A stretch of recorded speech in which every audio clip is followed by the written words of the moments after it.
Bonjour, c'est Ursule encore. On est le 3 septembre 2019. Alors, je viens sonner la trompette aujourd'hui encore. Alors, je viens vraiment nous encourager à demeurer dans la recherche de la volonté de Dieu, en nous débarrassant des choses de ce monde et en nous revêtissant de Christ. Amen. Seuls ceux-là qui, au fait, s'habillent de Christ vont voir la gloire de Dieu éternellement. Mais les autres, ils seront séparés. Il est très important de s'assurer que on marche main dans la main avec notre Seigneur Jésus. Alors qu'on laisse très loin les valeurs de ce monde, les orgies, les séductions, les distractions, et on se tourne uniquement vers notre Seigneur. Amen. Alors, je viens bénir vraiment le Seigneur parce que ça fait 3 jours que je suis arrivée en ligne. Alors, chaque jour, je me bats pour venir, mais c'est pas évident parce que ces derniers temps, le Seigneur m'a confié un autre dossier et puis bon, c'est pas toujours évident. Mais je bénis le Seigneur de ce que, les choses se sont bien replacées et puis bon, là, je peux reprendre ma prêche à tous les jours. Que son nom soit béni. Donc voilà, aujourd'hui je viens parler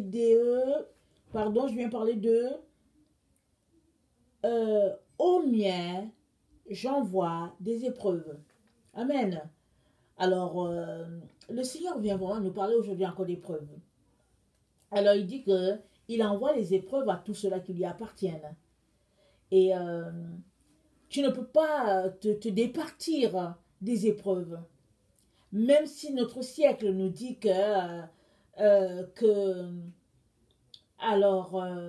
les difficultés c'est une malédiction, si notre siècle nous dit que la pauvreté c'est une malédiction, il nous encourage à ne pas demeurer dans le manque ou bien le besoin. Le Seigneur nous dit autre chose. Amen. Le langage du Seigneur, ce n'est pas le langage de ce monde. Les voix du Seigneur, elles sont carrément en contradiction avec les voix de ce monde. Alors si tu traverses des épreuves, alors tu devrais être content, tu devrais te réjouir parce que ces épreuves-là sont là tout simplement pour t'aider à te polir et à t'accrocher à ton Seigneur. Alors, que la lumière te visite en ce moment et que tu puisses avoir l'esprit bien disposé à écouter ce que le Seigneur a pour nous aujourd'hui. Amen. Alors, 1 Pierre 3, le verset 18 à 22 nous dit quelque chose. 1 Pierre 3, 18 à 22.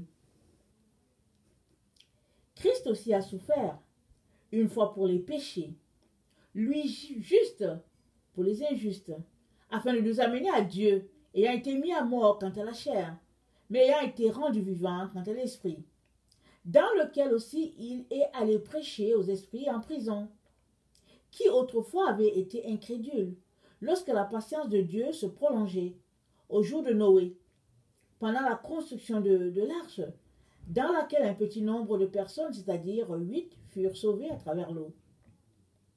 Cette eau était une figure du baptême, qui n'est pas la purification des souillures du corps, mais l'engagement d'une bonne conscience envers Dieu, et qui maintenant vous sauve, vous aussi, par la résurrection de Jésus-Christ, qui est à la droite de Dieu depuis qu'il est allé au ciel, et que les anges, les autorités, les puissances lui ont été soumis. Depuis que Jésus est allé au ciel, il est à la droite de Dieu. Verset 22. Et les anges, les autorités, les puissances lui sont soumis. Jésus avait besoin d'accomplir certains actes pour arriver là au point, ce que nous dit le verset 22. Quand il est né, on se rappelle que l'ange a visité Marie. L'ange lui a dit qu'elle va porter le Fils de Dieu et que l'enfant devrait s'appeler Yahshua. L'ange a donné toutes les directives. Alors, selon notre compréhension, Jésus ne devait rien faire. Il devait juste croiser les bras et puis nous sauver. Mais non, quand nous lisons la Bible, nous nous rendons compte que Jésus a souffert. Toutes les souffrances qu'il était appelé à souffrir afin d'hériter ou bien de mériter cette place-là que Dieu avait mis en réserve pour lui. Il y a un travail que nous devons faire afin d'arriver à l'endroit que Dieu nous a appelés ou bien l'endroit destiné pour nous. Ce n'est pas vrai que parce qu'on a donné notre vie au Seigneur, alors on n'a plus rien à faire et que bon, les choses devaient aller comme sur des roulettes. Ce n'est pas vrai.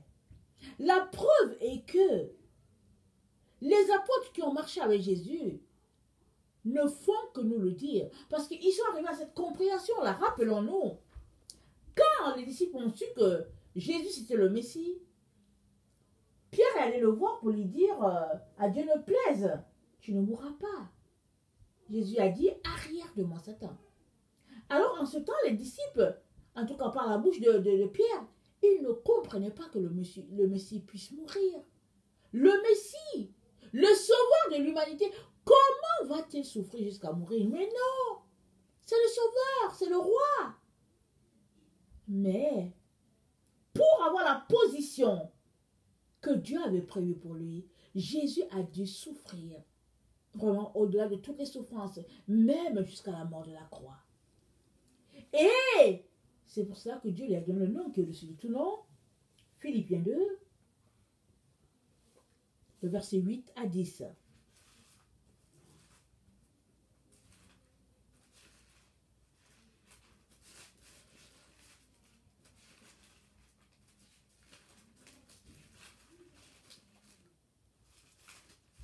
Philippiens 2, le verset 8 à 10. Excusez-moi.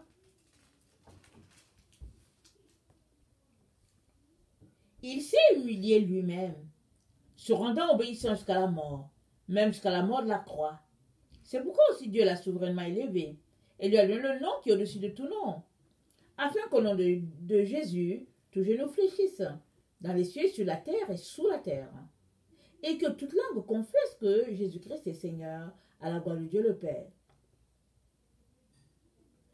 Ainsi, mes bien-aimés, comme vous avez toujours obéi, travaillez à votre salut avec crainte et tremblement. Non seulement comme en ma présence, mais bien plus encore maintenant que je suis absent. Car c'est Dieu qui produit en vous le vouloir et le faire selon son bon plaisir. Alors, ce plaisir-là, ce bon plaisir-là, ce vouloir-là, Dieu l'a déjà établi pour chacun d'entre nous. Il le veut. Il le veut. Il produit en nous le vouloir et le faire. Il l'a déjà produit en chacun d'entre nous. Mais est-ce que tu veux aller jusqu'au bout de ce que Dieu a prévu pour toi? Veux-tu? Parce que si tu le veux, Dieu va t'y aider. Mais si tu ne le veux pas, alors arrête de te leurrer, pensant que Jésus a payé pour que tu sois un paresseux. Parce que les enfants de Dieu s'entraînent à la paresse, alors que c'est écrit « Travaillez à votre salut avec crainte et tremblement ». C'est quoi la paresse?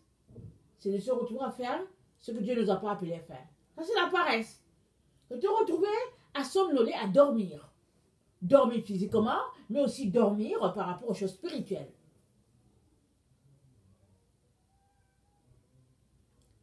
Travaillez à votre salut avec crainte et tremblement. Jésus a travaillé à son salut avec crainte et tremblement. C'est pourquoi il a hérité ce nom-là qui est au-dessus de tout nom. De telle sorte que tout genou fléchisse devant lui. Ça, c'est la position que Jésus a reçue du Père. Il s'est humilié. Dieu sur la terre a marché incognito. On a craché sur Jésus. On s'est moqué de lui. on l'a giflé, on l'a frappé alors que c'était Dieu au milieu de nous. Toi, comment te comportes-tu? Les honneurs? La fierté? Jésus s'est humilié. Et il était obéissant. Et il est allé jusqu'à la mort. Et la mort de la croix. La plus atroce des morts. Mais mieux encore, la mort où, une fois que tu es pendu au bois, c'est la honte. Alors voilà quelqu'un qui n'a rien fait, qui s'est retrouvé à être pendu au bois. Jésus acceptait cela. Pour toi et moi. En retour, Dieu lui a donné le nom qui est au-dessus de tout nom. Hébreux 2, le verset 9.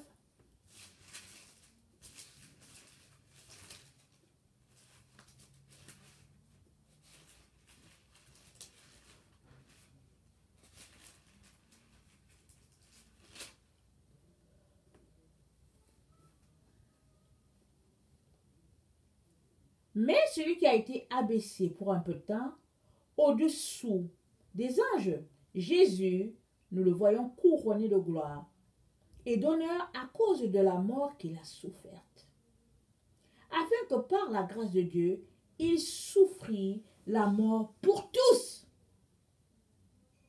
Il convenait en effet que celui pour qui et par qui sont toutes choses, et qui voulait conduire à la gloire beaucoup de fils, éleva à la perfection par les souffrances le prince de leur salut. Car celui qui sanctifie et ceux qui sont sanctifiés sont tous issus d'un seul. C'est pourquoi il n'a pas honte d'être appelé frère. Lorsqu'il dit, j'annoncerai ton nom à mes frères et, je te célébrerai au milieu de l'assemblée. Et encore, je me confierai en toi. Et encore, me voici, moi et les enfants que tu m'as donnés. Ainsi donc, puisque les enfants participent au sang à la chair, il y a également participé lui-même, afin que par la mort, il anéantit celui qui a la puissance de la mort, c'est-à-dire le diable. C'était que par la mort que Jésus pouvait arracher ce que Satan a usurpé. C'était que par la mort. Et Jésus, il a accepté d'aller jusque-là. Mais toi, jusqu'où es-tu prêt à aller? Es-tu prêt tout simplement à faire un début de chemin avec Jésus? Es-tu prêt à faire jusqu'au milieu? Ou bien es-tu prêt à aller jusqu'au bout? Jésus nous encourage à aller jusqu'au bout. Parce que c'est au bout que se trouve notre récompense. Mais notre génération, notre époque, c'est une époque où on dit la souffrance n'est pas bien. Si bien que plusieurs perdent leur couronne en cours de route. Parce qu'ils se détournent des épreuves par lesquelles ils passent, parce que c'est trop, et le regard des autres sont tels que il faut que tu bifurques du chemin de souffrance. Mais aujourd'hui, je suis là pour nous encourager à ne pas refuser la part qui est la nôtre, c'est-à-dire la souffrance que Dieu permet dans nos vies, parce que c'est là pour nous épurer, pour nous sanctifier, pour nous purifier. C'est à cela que ça sert.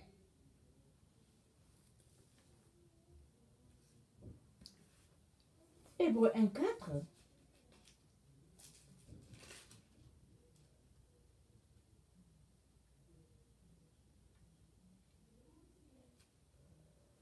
Devenu d'autant supérieur aux anges qu'il a hérité un nom plus excellent que le leur. Car auquel des anges Dieu a-t-il jamais dit, tu es mon fils, je t'ai engendré aujourd'hui et encore. Je serai pour lui un père et il sera pour moi un fils. Devenu d'autant supérieur aux anges qu'il a hérité d'un nom plus excellent que le leur. Comment est-ce que les gens deviennent des anges? C'est Dieu qui crée et qui nous a tous créés. Dieu a créé les anges. Mais le nom de Jésus est devenu supérieur aux anges. Quand il était humain, il a été abaissé.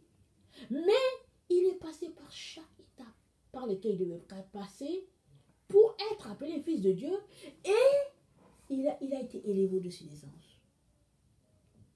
Si tu ne veux pas souffrir, tu n'auras pas ce que Dieu a pour toi. Tu as besoin de choisir une vie sans souffrance. Est-ce que ça existe vraiment? Parce que si tu refuses la souffrance aujourd'hui, peut-être parce que tu as les moyens, et puis bon voilà, tu auras cette souffrance-là éternellement. Et le Seigneur vient te dire, mon fils, ne refuse pas la souffrance. Ma fille, ne refuse pas. Parce que Jésus, qui était fils de Dieu, qui était Dieu lui-même, est passé par le chemin tout tracé qu'il devait prendre. Et ce n'était pas évident. Mais il a passé son temps à chercher la face du Père, à questionner le Père. Et Dieu lui a montré le chemin qu'il devait prendre. Tu as besoin de faire pareil. Jésus, c'est notre modèle. C'est notre lumière. Si tu refuses de Jésus, mais qu'est-ce que tu vas faire sur cette terre? Parce qu'il n'y a plus de salut possible pour toi. Si tu refuses Jésus, Jésus c'est le salut. C'est par lui qu'on a le salut. Mais si tu le refuses, mais comment vas-tu faire?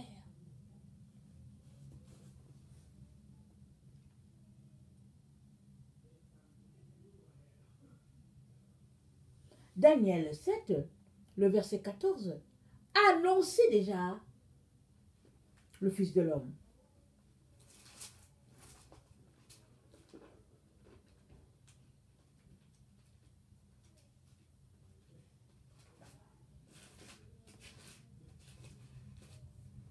Daniel 7, 14.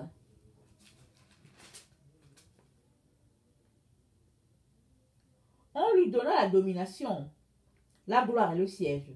Et tous les peuples, les nations et les hommes de toute langue le servirent. Sa domination est une domination éternelle qui ne passera point et son règne ne sera jamais détruit.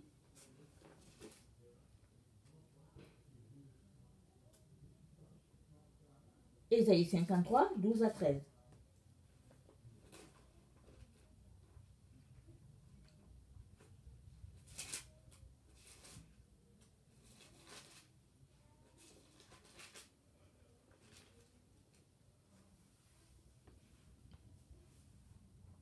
C'est pourquoi je lui donnerai sa part avec les grands.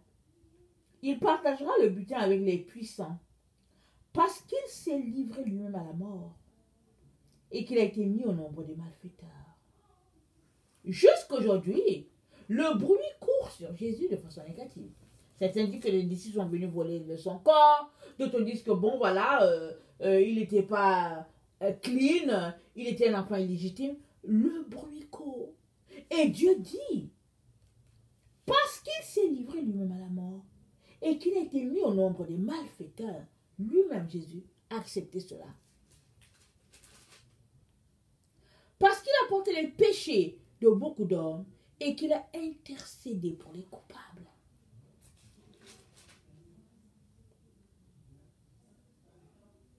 À cause, le verset 11, à cause du travail de son âme, il rassasiera ses regards. Par sa connaissance, mon serviteur juste justifiera beaucoup d'hommes. Et il se chargera de leurs iniquités. Voilà ce que Jésus va faire pour tous ceux-là qui vont vraiment tout lui donner. Il ne s'agit pas de donner un peu à Jésus. Il s'agit de tout donner. Et Jésus va le faire pour quiconque va le choisir lui et accepter son sacrifice. C'est dit que à cause du travail de son âme, il rassasiera ses regards. Par sa connaissance, mon serviteur justifiera beaucoup d'hommes. Donc Jésus a accepté de payer tout ce qu'il a payé afin de nous justifier, afin de nous rassasier de longs jours, de toutes les grâces, pour que toi aussi tu puisses le faire pour une autre personne. Ça ne sera pas forcément la mort de la croix. Ça sera autre chose. Mais choisis de faire ce pourquoi tu es venu sur la terre. Ne passe pas ton temps à tourner en rond comme un désœuvré au niveau d'Internet et puis la télévision. Choisis de changer. Choisis de changer.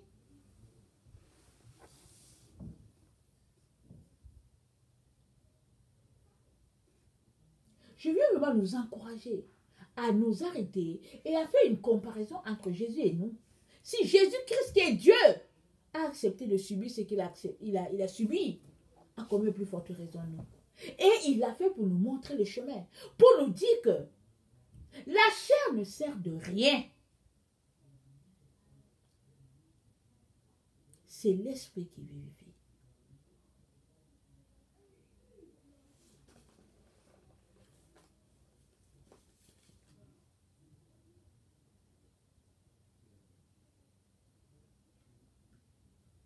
Éphésiens 1, 21.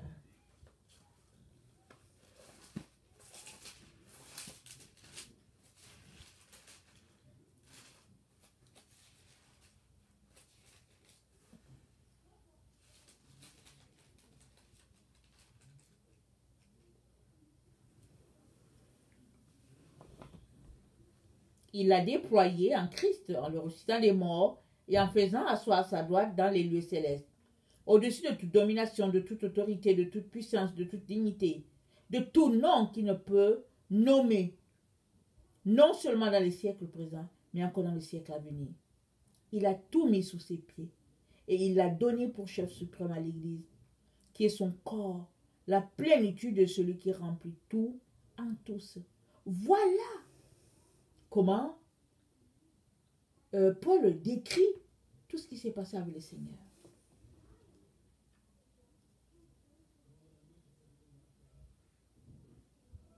Toi, quel Jésus sers-tu? Un Jésus bonasse ou un Jésus qui te donne plein d'exemples de souffrance afin que tu puisses connecter à ton esprit, que tu puisses t'éveiller à ton esprit, que tu puisses savoir ce que tu es venu faire sur la terre, connecter parfaitement au plan de Dieu, afin que ta vie puisse compter sur cette terre, mon frère, ma soeur. Aujourd'hui, dans ce monde, la vie, on te fait croire que la vie compte si tu es bien habillé, si tu es bien chaussé, si tu as un nom, tu as une voiture. Mais non. Mais non. Avec Dieu, pour que ta vie compte, il suffit juste de le reconnaître comme ton Seigneur et ton Sauveur et de chercher à comprendre ou bien à savoir qui tu es, en fait. Parce que tu es venu sur la terre. Tu as été envoyé pour quelque chose. C'est à toi de chercher à découvrir cela. Pendant que tu le fais, le Seigneur viendra à toi et va se révéler. Pendant que tu le fais, tu te sanctifies. Que le Seigneur vraiment nous donne d'accepter notre type de souffrance et de choisir d'aller jusqu'au bout. Sans murmurer, bien sûr. Si tu es quelqu'un qui ne connaît pas le Seigneur, je viens te dire que Jésus-Christ est mort pour toi. Il est mort pour chacun d'entre nous, afin de nous réconcilier avec Dieu le Père. Alors je viens vraiment t'encourager à chercher Dieu. De toute ta force, de toute ton âme, de toute ta pensée. Dieu va se révéler à toi. Il ne manquera pas de te donner des reflets de ce qui est vraiment. Il ne manquera pas. Parce que vous savez, on ne comprend pas tout du coup. Mais petit à petit, quand on cherche Dieu, Dieu se révèle. Je viens vraiment t'encourager à chercher la vérité. Parce que tu seras libéré. Tu seras délivré. Tu seras affranchi si tu as la vérité. Que le Seigneur bénisse sa parole. Soyez bénis. Je vous aime beaucoup. Et Dieu davantage. Merci.